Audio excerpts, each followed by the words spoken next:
All right, good evening, everybody. Welcome to the city workshop of Monday, November 4th. We have a discussion and presentation by PayPoint HR of a classification and compensation study. So Josh, why don't I turn it over to you? Sure. Thank you, Mayor. Good evening. PayPoint HR was hired this past spring to complete a classification and compensation study as well as a benefits analysis. During the summer, PayPoint HR worked with all staff to help facilitate the completion of both projects, which resulted in 2 reports that have been shared with all. Tonight, Rick Campbell, Technical Director from PayPoint HR, is here to present his findings and answer any questions the Commission may have. Going forward, staff will evaluate these reports and other surveys to continuously update staff compensation and benefits packages.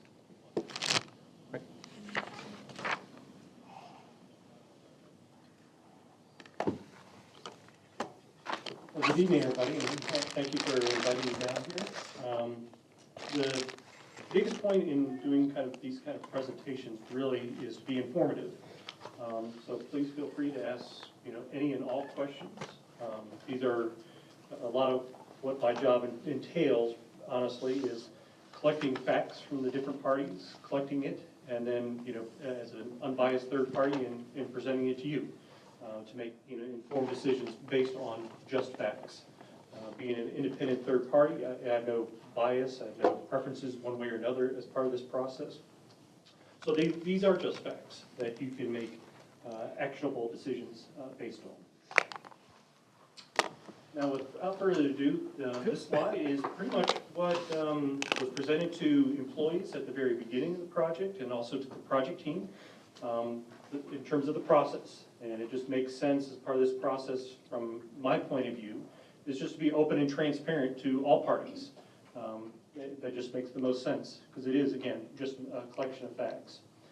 So in determining and figuring out what fair pay is, what we have found is an effective way of doing so is to use 3 yardsticks. And I'll date myself a little bit. I go with the the Norm Abrams from This Old House approach, where he only measure twice and then cut once. So I like to measure 3 times before I cut once, if you will. So we use 3 yardsticks to figure out what fair pay is. The first yardstick there is the external market and what other people are doing in terms of pay. Now, that's not a foolproof way of figuring out what fair pay is, because there are different job titles that you have it here at Safety Harbor that other people don't, for example, or different job titles that you value more highly than other places. And that's good and fine. That's not a right or wrong statement, but it is a good yardstick to figure out what other people are doing, to figure out what would be appropriate to pay for your employees. The second yardstick that we use is to look at org structure, to make sure you have the 1s and 2s and 3s, for example, in the right order. That's the easiest way of explaining it, but it's sometimes a more complicated thing that happens in doing studies like this is to make sure that you have the supervisors and the managers and the superintendents. While those titles can mean similar things in different organizations, and the hierarchy, and making sure that's taken into account the responsibility as part of this process. So the org structure. And then the third one, yardstick that we use, is looking at knowledge, skills, and abilities of all job titles and creating a ranking based on that. This we involve all employees as part of this process, because they're doing the work. They know better than anybody else the responsibilities of the job. As was communicated to them at the time, there was a checks and balances part of this process for 2 purposes. Not only for accuracy, to make sure what was reported was not only true, but also for completeness, that everything that happens earlier in the time period of the year is also, what's happening in the later portion of the year is also captured. What we have found in the years of doing studies like this is the accuracy usually is not something where people are overstating what they do. It's more often than not to make sure that all the things that they do, that they're being given credit for, honestly. That's kind of the process. At the end of the day, we use these 3 very different kind of yardsticks and collectively, statistically, combine the 3 to come up with what fair pay is. So that's the process. The next slide has all that kind of in words to describe the process that was undertaken. Now, the first part, again, the external market, what other people are doing is the first thing that I'll talk about. So we selected, as part of this process, and was reviewed by the project team, a number of comparator organizations, basically first off in the area, but then we expanded it to a little bit further afield, but all in the Florida area. And you can see the list of the organizations that chose to respond. A couple of them are, fire protection districts as part of this process. But the biggest driver is not only did we capture what things are happening locally, but also similar sized organizations that have the same kind of offerings, whether that they are also, similar size, same median household income, same housing price. So it is an apples to apples comparison. So we have two parts, the local flavor and then also the flavor that's more of statewide, if you will. But those are the organizations that chose to respond to the survey as part of this process and was collected as for that external market comparison. Now, later on, you'll hear me use the word 50th percentile a bunch of times, and I should go ahead and try to translate that into English. Though my PhDs in mechanical engineering, I found over time that it's really easy to buffalo people with numbers, but it doesn't really mean anything, to try to make it as tangible as possible. So what 50th percentile, all that means is half the organizations below and half above. These are the organizations in question. So for each job title, half below and half above. That's all it's meaning. It's not an average where I sum up all the things and divide it by the number of respondents. It's nothing like that, which could cause skew in the data. It's a counting number, but that's what I'm referring to. Can you go back a slide? What was that chart in the upper right-hand corner? So this is supposed to be kind of a graphical representation for comparison purposes. So if you were to take, for example, all these municipalities and looked at population, for example, they would all be relatively similar and fit in kind of that circle. Whereas Tampa really doesn't from that perspective. Its It'd be population. an outlier, if you will. Mathematically, in the full-up report, you'll see me use, unfortunately, math terminology because it's necessary, where kind of the main discriminator that we're using is comparing Safety Harbor to these other organizations and using 3 standard deviations as kind of that outline of that circle. So in terms of population, you can make the argument, all right, for example, Pinellas Park, relatively similar in terms of size to Safety Harbor. Tampa, way different. And as simple as that. But rather than me just making some kind of arbitrary decision, no, this doesn't look good or this looks great, but the socioeconomic facts do the speaking for it. This entire list of organizations that we recommended at the beginning to send out the external market survey, again, was vetted by the project team to make sure that it made sense to them, number one, and that it was including the places that, the socioeconomic numbers, I just wouldn't see. Some of those places would be, fire control or districts. That would be outside of something that, third party, like myself, wouldn't necessarily see or understand, but that's where, for better or worse, in a lot of ways, Josh's, specialty or previous specialty, because I guess you can't call him a fire chief anymore. He lost that, the helmet as part of the process. To make sure that gets, appropriate consideration as part of it. Now, the compensable factor score, that's going to that third yardstick, as I mentioned before, looking at knowledge, skills, and ability.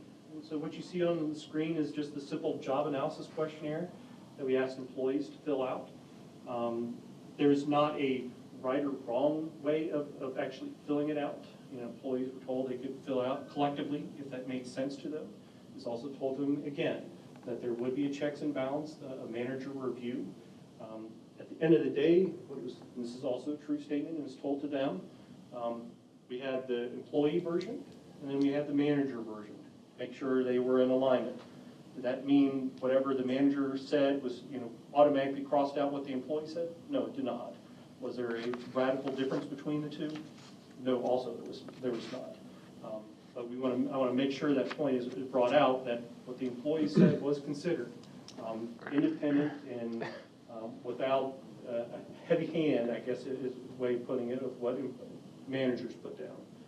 Typically, the process, the way it works when there is a difference, we usually go through HR and the project team to sit down with the two folks, both the manager and the employee, so that they're all on the same page.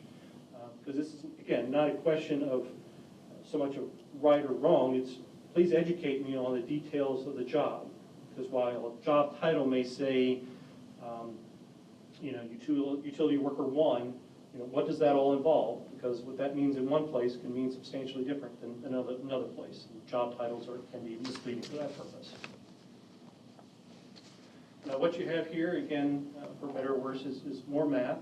One of the things that I do as a sanity check for myself is compare the knowledge, skills, and ability, what you will see there on that horizontal axis, with what the market is doing relative to pay, and how well do they correlate it.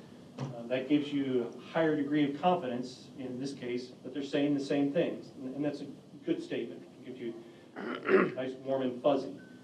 But it also gives you a nice tool to help you evaluate job titles that were either not part of the external survey or a new job title that comes up, on how to fairly and appropriately weigh them or value them compared to all other job titles in the city. And that's kind of the process that went on for the study. Now, where the rubber meets the road here is the external market. And this is, again, going back to my terminology, what is the 50th percentile? So listed that comparators, that means half pay less, half pay more. In the report itself, what you will have is what the 20th percentile to the 80th and everywhere in between. That allows you theoretically to dial in whatever is physically possible. So some organizations, when I do studies like this, they'll look at the budget numbers, the physical impact to make adjustments and say, well, something is not affordable, or, and have to dial it down, not being at the middle, but being lower. In other cases, just because of the circumstances, certainly in the Tampa-St. Pete area for the past several years, and I've worked with several communities in the area of pre-COVID and post-COVID, so I have an understanding of what inflation has done. Some have chosen to be, at the higher end of kind of that spectrum. Again, whatever makes sense. But for me, the way, again, being the unbiased third party, it makes sense for me for each and every job title to show you and all parties that have the report, what the market looks like for each title.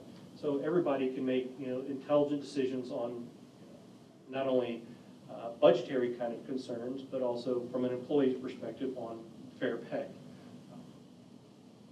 So without further ado, again, where the rubber meets the road, overall, what we're looking at for the city for job titles, on average, are about 10% below market. This was not a surprise to me. Again, having done other studies recently, this is kind of what I'm seeing in the area. So nothing unique from that. Some of the departments there are more out of alignment than others, and that can be attributed to different factors. All right? So if you have some of these departments may only have 1 or 2 job titles. So if 1 or 2 are substantially out, that kind of influences the numbers. Whereas a larger department, 1 or 2 being substantially out, may balance with everybody else. This is only intended to be a snapshot. The main takeaway really is that overall number. And that, all I did was look up, how far each individual job title was, divided it by the number, and that's kind of produced that 10%. Each job title is looked at separately and independent of all the other ones. And that's conveyed in the report as well. Now, as you can see, that in terms of, since I said overall, the organization is substantially below market, more than 10%, you can see that a substantial number of job titles are showing up in this first group that are substantially below that 50th percentile of the market. It's covering job titles across the organization from one department to another, certainly, It's also from high to low in terms of pay. Again, what you would expect. And it even falls over onto that second page. There's also a group of job titles that are just below market. Again, same kind of scenario. Now, in terms of recommendations, in terms of where, I guess recommendations on ways to improve kind of the compensation structure is to make it more consistent, so that particularly for job titles, when they to move up from a level 1 to a level 2, for example, that it's clear, the percentage increase, because it's common is part of our recommendation. And the spread between minimum and maximum is also common, so that all job titles are treated the same. So that's really the main purpose of this, is to kind of refresh where you are and make it more systematic, so that it's, again, clear and transparent as part of the process. Is this what we currently have right here? No, this is our This is your recommendation. recommendation, okay. And at the end of the day, each job title is, recommended to basically be slotted in relative to this kind of new pay matrix, if you will, based on, again, what the external market is doing relative to those job titles and where they fit, both in the org structure and also the knowledge, skills, and ability required for the positions. Now, as I mentioned, those three kind of say the same thing. The curve is, they line up very well, but that's kind of the process. Now, in terms of benefits, this is shifting gears a little bit. There's a lot of information on here. One of the biggest takeaways that I've learned, and benefits is not my specialty, this is my better two-thirds, Karen, my wife's specialty, not mine. But the big drivers when doing benefits are two factors mainly. And one is the percentage of benefits relative to total compensation. For better or worse, that's a large portion of your budget every year. Nationally, you can see that for a mostly non-union workforce, you can expect to see 30 to 35% of total compensation be benefits. Where Safety Harbor is at, it's about 30%, which would fall in that range. But it's a little bit lower than peers in the area and relative to the data. Is it egregiously so? Not so much, because it's within, I would say, the band, if you will, but it is a little low. So that may be, something to consider as part of this process, where you want to be with respect to total compensation. The other part, there's some things relative on here with respect to health plans, leave and pension, and the like. Entire report relative to that. But again, the two biggest numbers that I know in being educated for my wife relative to this is that first one relative to the cost of benefits, and the other one is your out-of-pocket maximums. I mean, that's the other big driver, or what should impact employees the most. And again, no real difference in that area either. Can you go back a second?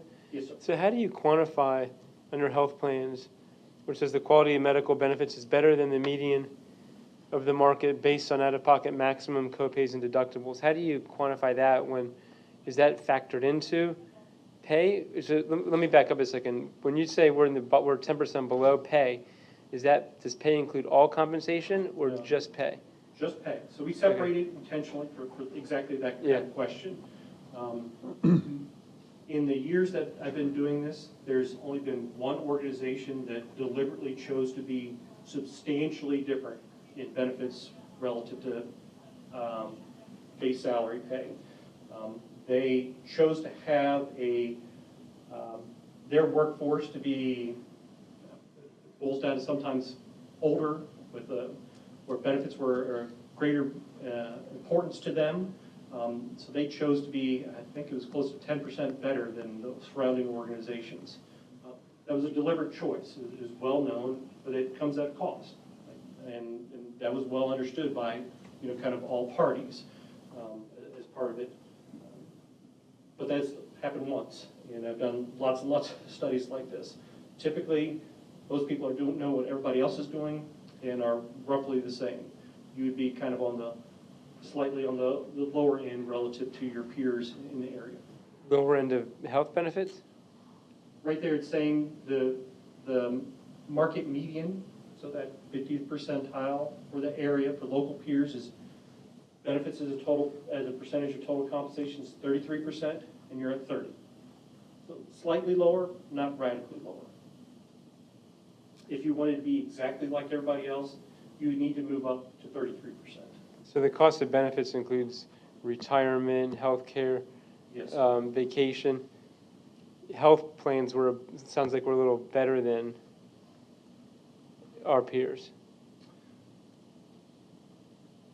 So the intention of this, there's lots of different parts on benefits, and you can go down into the weeds, whether, you know, out-of-pocket maximums, co-pays, and the like. What this is, the main driver for this slide, honestly, is how do you stack up in benefits relative to, you know, Nellis Park or Oldsmar or wherever else the case may be, locally.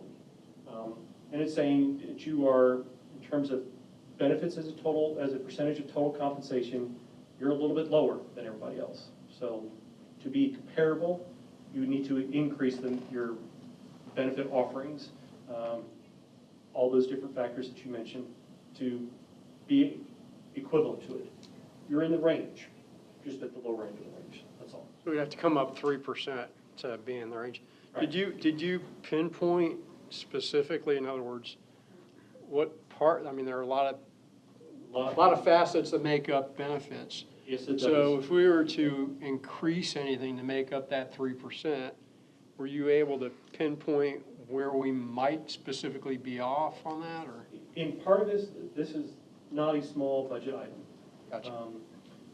Sometimes that number can be influenced by your workforce, you know, how many part-time people you have versus full-time. You know, do they have families, do they not? There's lots of reasons, you know, that's why having a range makes the most sense, because there can be various factors. The biggest dollar driver typically ends up being, you know, how much the city is contributing relative to healthcare benefits, not only for the individual, but also the family. Those are big dollar items. The retirement is, that's also, can be, but not always, a big dollar item. It's also going to be influenced by the number of, I'll just put it out there, the number of firefighters essentially that you have in Safety Harbor versus other places that may also have the percentage of the total workforce, you know, maybe a smaller number because they may have, you know, more employees. There's lots of different factors. One of the things that my recommendation would be, and having gone through this process before, is really to ping the employees. See, you know, what do they value versus just throwing money at something? You know, what makes the most sense to them relative to, you know, their costs, their healthcare costs? Because you can, you know, have additional plans and, you know, whether it's, you know, Aflac or whatever else the case may be, that costs the city money, but if nobody's using it, it's of no value to anyone. That is what that's what I would recommend, honestly, is to gauge employees to see what's of greatest value to them, and if what they have now makes sense and is good, so be it. You know, like I said, where you're at relative to the total percentage, you are on the lower end of the range, but still within the range. You know, it may make sense based on the demographics of the population that, you know, rather than putting additional money relative to benefits, it may be for them, you know, pay is the bigger driver. You know, that could also be true. I apologize. Benefits is not a simple question because there's too many different places, you know, that money gets allocated to as part of the process. Now, in conclusion, as part of the report, one of the things that Josh had us do, I probably should say project team, makes more sense, is to give a couple scenarios on how to implement things. based on moving job titles to that 50th percentile of the market. Whether it would be in a one-time, lump sum amount, and if that was physically possible as part of the budget process, good and fine. That was coming in at over $1 million as part of the process. And this is, again, a snapshot in time. I know personnel changes, new people are hired, new people get promoted and the like. So there is fine tuning at the end of the day as part of it all. Josh moving from fire chief to interim to, full-time city manager is also kind of part of the process as well. So nothing unique about that. And then also an option on what to do on implementing it over a course of a 3-year kind of time frame. What was broken out in the report, tried to break it up into 3 relatively equal chunks. One thing that I strongly recommend is if you choose to go down the path of implementing things over a course of time, just be mindful of the length of time. One of my earliest clients, they did a study right back before the Great Recession. And a different company did their study.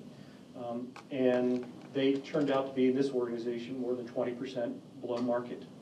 And they were able to implement the first third of it that first year. But then the Great Recession happened, and nothing happened, for more than a decade. And when PayPoint was hired a decade later, the employees that were loyal and stuck around, first question is, where's my other 14%? Employees remember these things. So when implementing things over a course of time, that's one of the things that I recommend to be mindful of, is to do so in a reasonable amount of time, what is, again, budgetarily possible, and based on budget and taxes and the like, but also not knowing what the future is, whether or not, COVID just happened a few years ago and things, changed dramatically. And so that's one part. But the other part to be mindful of in making these kind of adjustments over time is to make sure you avoid issues of compression, where when new people are being hired and you haven't moved somebody along the full amount, that they're not stepping on each other's toes, that you're making sure you're taking into consideration the employees that are here as part of the process. That concludes my presentation, and I'm happy to answer any questions that you may have. Thank you. Did I hear you say it was $1 million to correct for that 10%? To bring up to Budgetarily? all job titles up to for the titles, individuals to that 50th percentile of the market. So that's how far the city is overall behind that middle. Now, again, as part of this presentation, the packet, you have what the 20th to the 80th and everywhere in between is. So you can make alternative choices to be higher, honestly, or to be lower, whatever is, physically, or physically possible. So we know we're below 10%, the median, Yes. but where are we on the scale of 0 to 100%? Are we at 5%, or are we at like 45%? I'm not exactly. So if we're 10% below, I guess we're at 40% of the. Right, so each and every job title is looked at separately, so Yeah. that's an aggregate kind of number. Right. It's a lot of job titles that can be more than 10% below. You have to dial it down and look by title, because each. But in the aggregate, so if we're 10% below, so You'd we're be at the. closer to in aggregate, closer to the 40th percentile Okay. versus the 50th. Okay. So in your scope of work, did you look at the organizational structure, whether it's something that's practical or comparable to the cities that you? So as part of when the comparison is to make sure that the titles here, and the external survey included a summary of the jobs, so it wasn't just title and title match. They were doing the same kind of work. That's in important for, kind of the comparison purposes.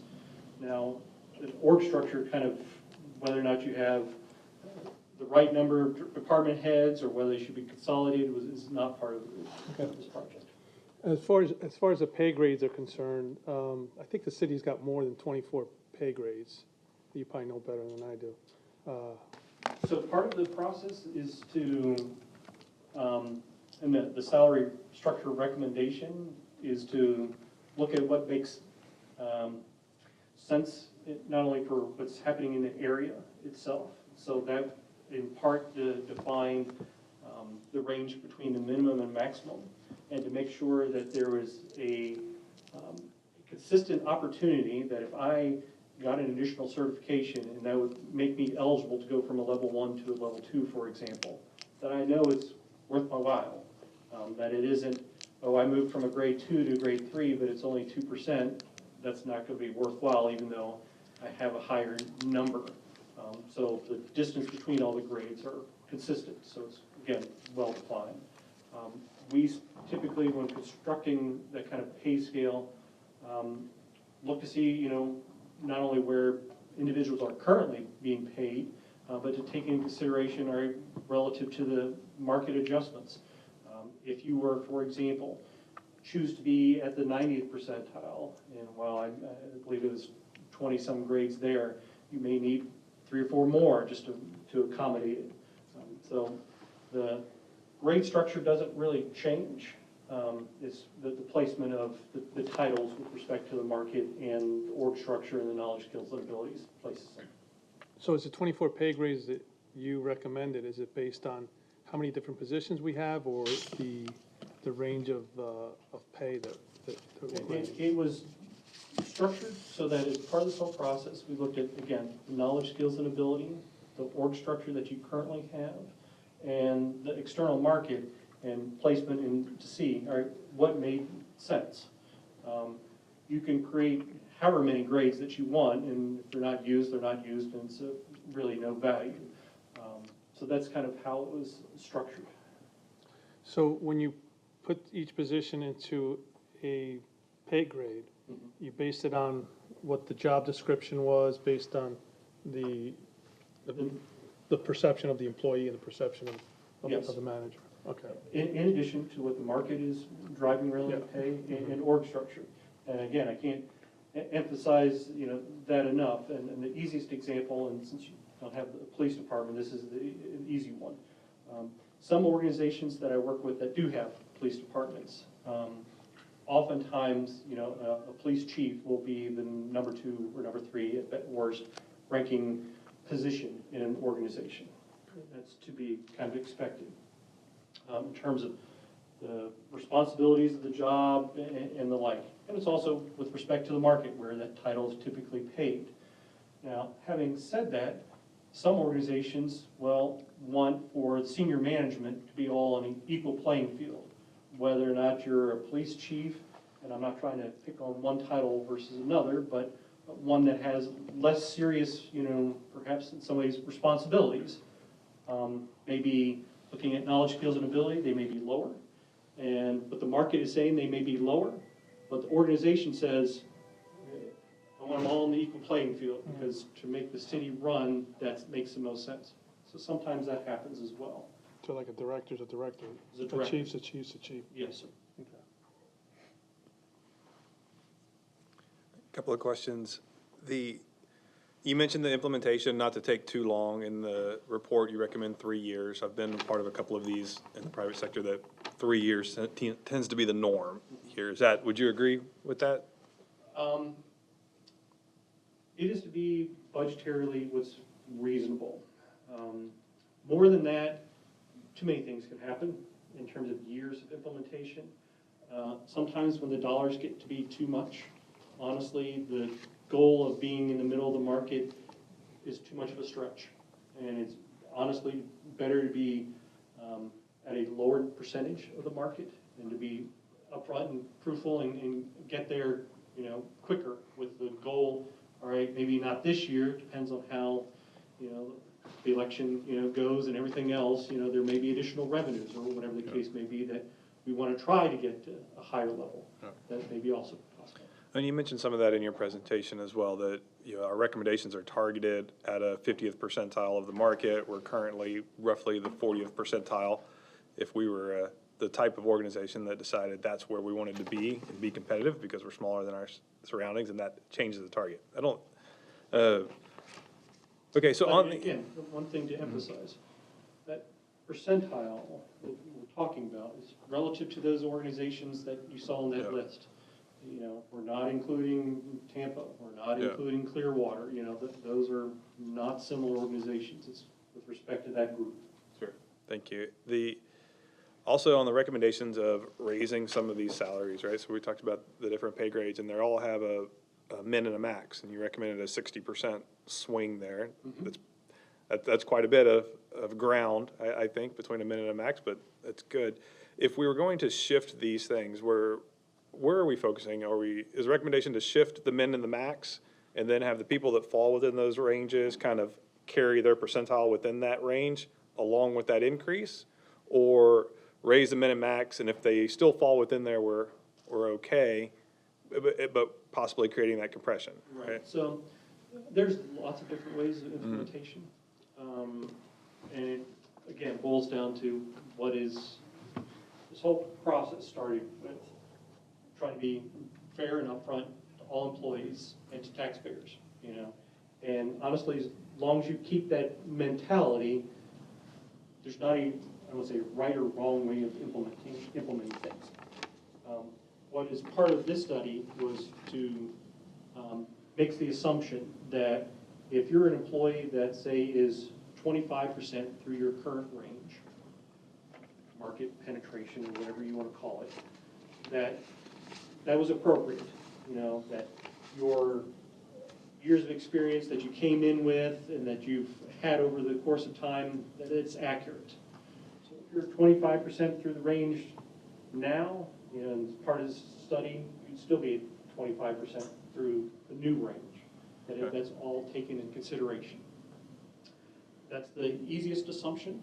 Now, having said that, sometimes organizations do exactly what you're talking about. Some say, we'll have me reset everybody, start them at the minimum, and move them up based on years of experience, and do a giant kind of reset. Sometimes that happens. Sometimes when the first time, for example, I did the study for the city of Largo, to make things budgetarily affordable, they capped, how far, somebody could move, the dollar-wise. St. Pete Beach just did a study as well, and that was part of the process, that they limited the dollar amount that somebody could move. Again, not to be dishonest or anything, because it's, again, done in a transparent manner, but so that it's budgetarily possible to move compensation, considering the inflation everybody's experienced, and to treat everybody, fairly as you possibly can be. Because again, and hopefully all the employees hear this, there's finite dollars, finite tax dollars as part of this budget process. And it speaks very well for the commission and the administration that they wanted to do a study to begin with, to bring people up to market as best as possible. But there's lots of ways of doing it. What was done in the study was to bring them up with respect to market. Okay. Okay, so we're within the range. It's just when you look at the 50-yard mark, when you look at what the average is within the range, we're in the lower end of the range, but we're in the range in order to be more competitive with our jobs and reward our employees, in order to be at the kind of the median with all the other comparative type cities. We're 10% across the board lower than the average. Right. It's an average. So Gotcha. certain job titles is shown up. Each title is looked at separately. So some are more out of alignment than other ones. That's just the way it is. And again, there's a reason why in doing these studies, we don't typically make a recommendation to move everybody 4.7% or whatever the case the number would be.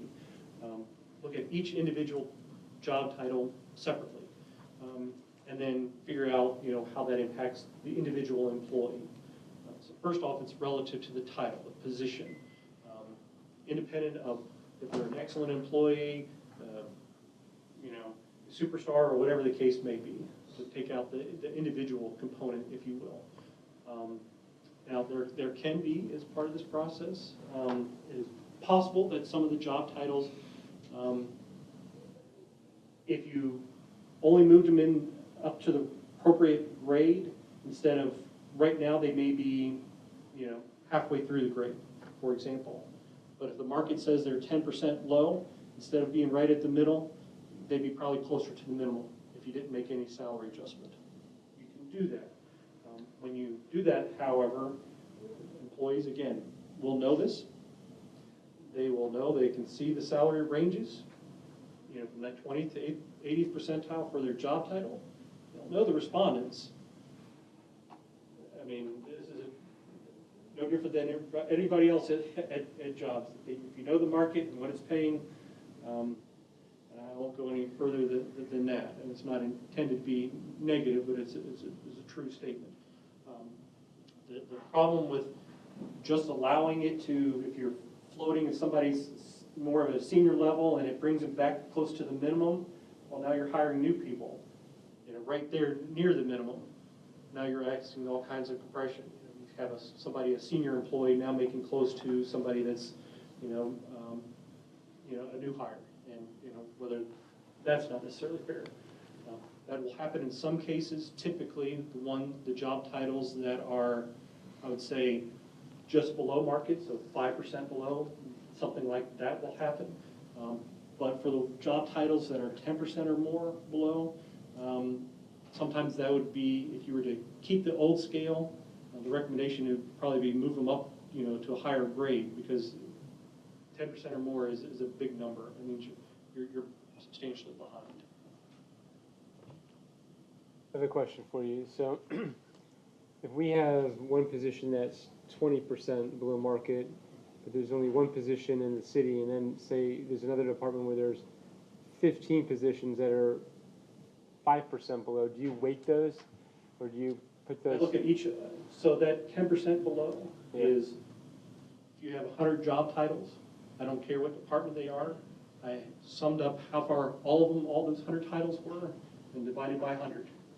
That's where that number comes. By job title.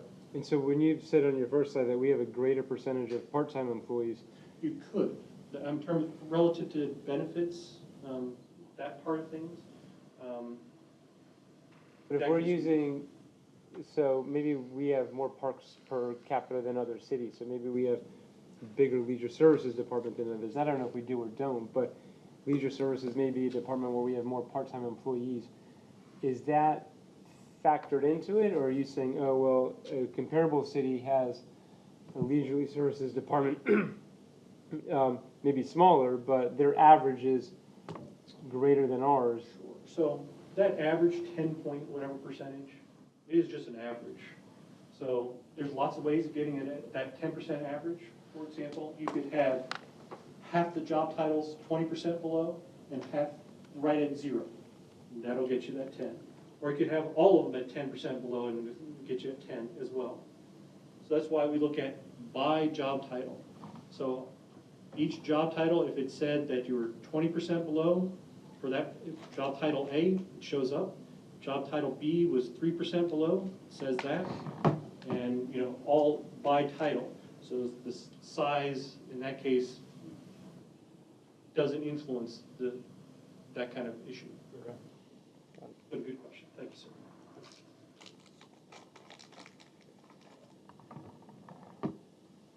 Anyone else? So are you looking for, Just really your general feedback and question answers, just to help me go back to staff and work on some future plans and come back to the board, but just getting the general flavor of the board. We moved our mins and the minimums and maximums already, right? We Correct, it we was did a that. 5% or I just remember To match the COLA. We did, because we did the COLA, we also moved mins and maxes for this fiscal year 3%. Gotcha.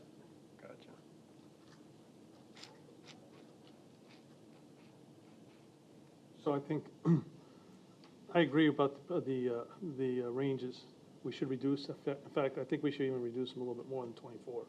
But that's up to you guys. Do what? The pay ranges, I don't know how many we have now, but I think we need to. We have 28 right now, which includes all bargaining and non-bargaining positions in the city.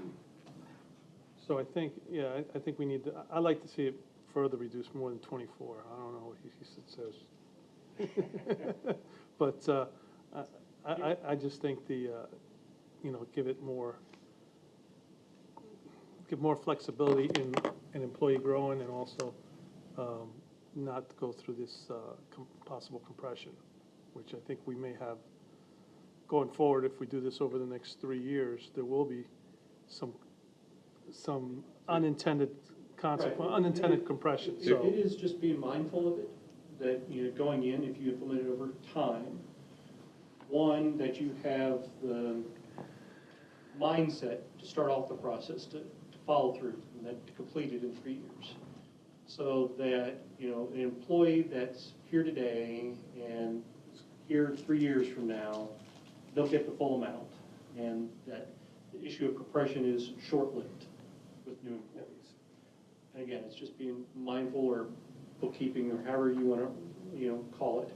And that's it. Yes, will there short-term be, that kind of thing? Yeah. Yes, but that new hire is not going to get the pay bumps as the employee that's already here. So, the other thing is, I think the pay ranges should increase by the CPI every year. Regardless, obviously, we need to adjust the pay ranges or restructure them.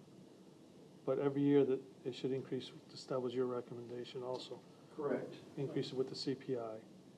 And the one thing I never really agreed on, and I know that we practiced, and I think this is where we probably fell behind, was with the merit increases. I know that people were not allowed to go over their range.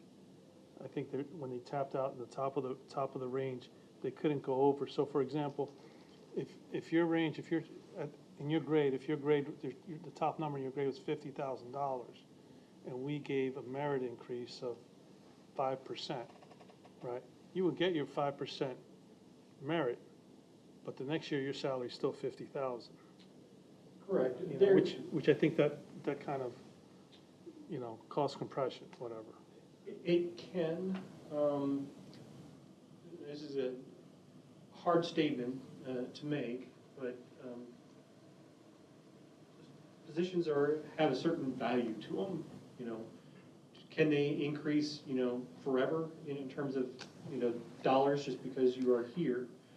And the answer is no. Certain job titles are inherently of greater value to an organization than others. So limiting it is reasonable. Having the practice for merit increases where it is paid out, that's actually a good thing. Oftentimes, in many organizations, once you've hit the maximum, there is no merit increase. You don't get that one-time benefit at all. That is a positive, in my opinion, because it's still telling an employee that my performance matters when you're at the top of the scale. It's a good thing. It's also positive because not all job titles does it make sense to have 1s and 2s and 3s or a greater hierarchy. Some job titles are, it's only a certain skill set is required for the position and nothing greater until you move to even if it's a supervisory position or a manager position. Finite amount. What if we left to